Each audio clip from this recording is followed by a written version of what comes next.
De Malië hebben van de morgen al getraind. Van de middag is het de beurt om de Nederlandse en Koreaanse vrouwen.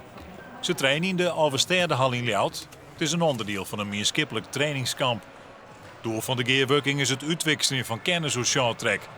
De vraag is of je de concurrent dan net wiezer maakt als dat je willen. Ik heb er nooit zoveel moeite mee om anderen eventueel beter te maken, want dat suggereer je natuurlijk. Aan de andere kant worden wij er natuurlijk ook beter van.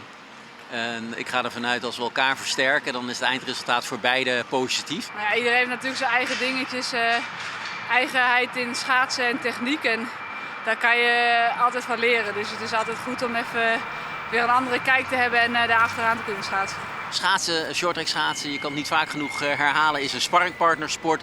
Je hebt echt die ruis op de lijn heb je nodig en die kunnen we creëren door buitenlanders mee te laten trainen. En als het dan het niveau is van de Koreaanse dames, is het natuurlijk helemaal prachtig.